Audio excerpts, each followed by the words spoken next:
think if you don't have a healthy lymphatic system, you just have a buildup of toxins and garbage in your body. And it's super interesting that there's 2/3 more lymphatic fluid in our bodies, flowing in our bodies, than blood.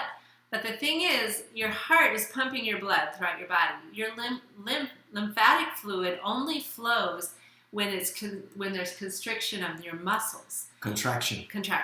Okay? So if you're just sedentary, like your lymphatic system isn't moving. It's not doing its job to cleanse your body of toxins. It reminded me, if you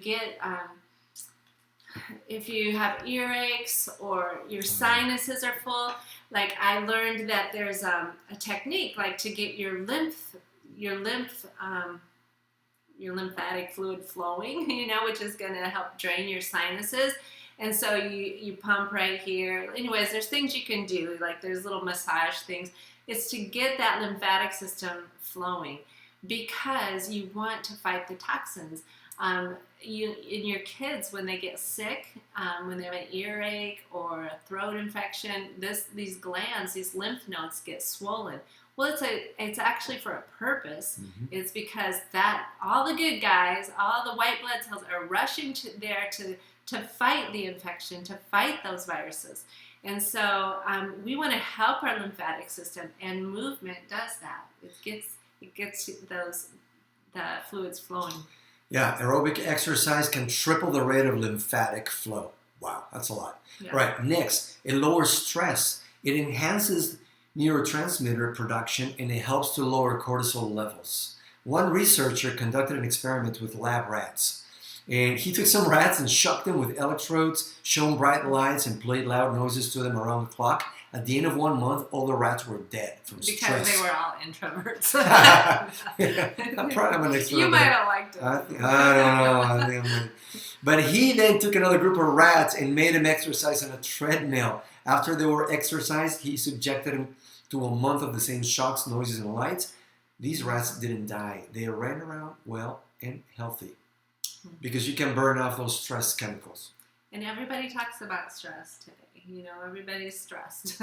And that's a problem in our society. And lack of exercise contributes to that stress. And to deal with stress, we need to get out. I think it's like more than just exercise for me. If I get outside and take a walk or run, and I can be outside in nature, I listen to my worship music and have my time with the Lord, and it takes away stress, Yeah, it promotes weight loss and decreases appetite for those of you who want to lose weight. Weight training in calisthenics. Okay, so there's 3 types of exercise. Number 1 is aerobic for your circulatory system and your heart. Number 2 is resistance training, calisthenics or weight training. And number 3, flexibility. Those are the 3. And speaking of weight training and calisthenics, they increase your muscle mass, which raises your metabolic rate, which enables you to burn more fat. Metabolic rate is the amount of calories that you burn in a day at rest. I'm not going to get into all the numbers. But as we get older, it goes down. You don't burn as many calories. It's harder. I mean, I remember just by being skinny when I was 30 years old, I don't care what I ate, I had a 6-pack. And then, because I was, exercising some. But then at some point in my 40s, I'm like, my body said, you're going to have to change what you eat too. Yeah, and also, I think because you got out of balance, it's those 3 things. It's aerobic, it's the calisthenics, and the flexibility. Yeah. And you were focused on getting big, you just wanted big muscles. You wanted to see how big you could get. And I think you realized that it wasn't good for your body. You took away your flexibility. You ended up having problems with different, pains So you got to balance all those 3 aspects in exercise. We start losing muscle mass every 10 years at a rate of about 7 pounds every 10 years of muscle mass, which you want to not decrease but maintain it as much as possible. So helps you control blood sugar and diabetes.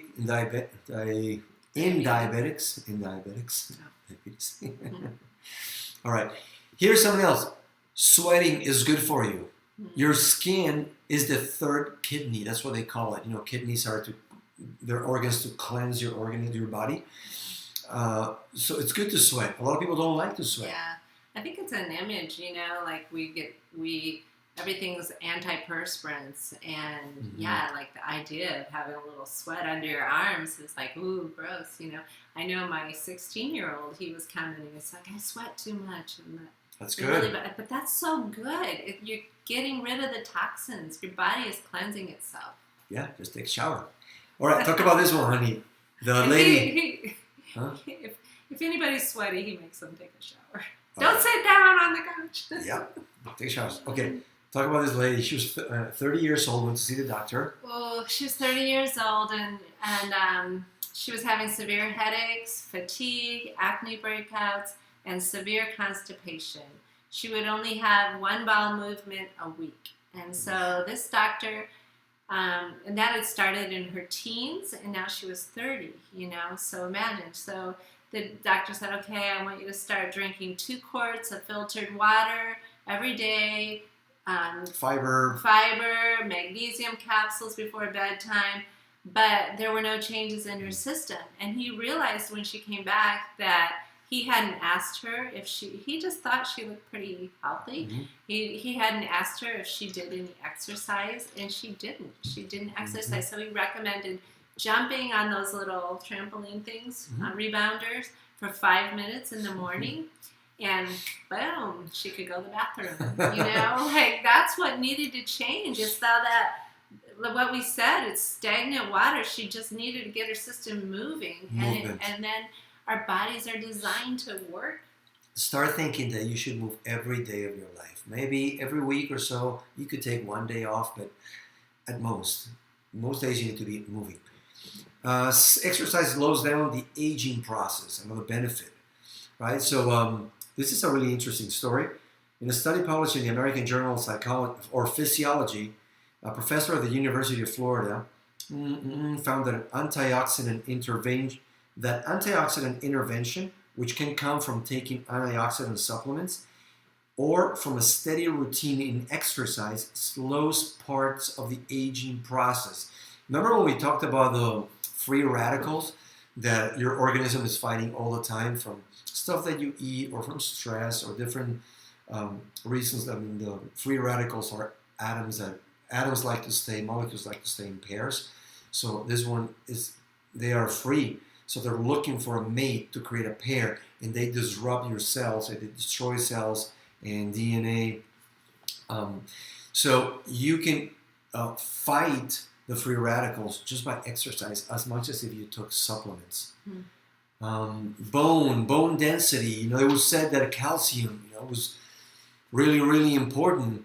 But in this study, Tom Lloyd, PhD, epidemiologist with the Penn State University College of Medicine, whose findings were reported in the Journal of Pediatrics. Although calcium, he said, intake is often cited as the most important factor for healthy bones, our study suggests that exercise is really the predominant lifestyle determinant of bone strength in young women. Yeah, I know they really recommend doing some kind of weight training, using light weights to help with your bone density.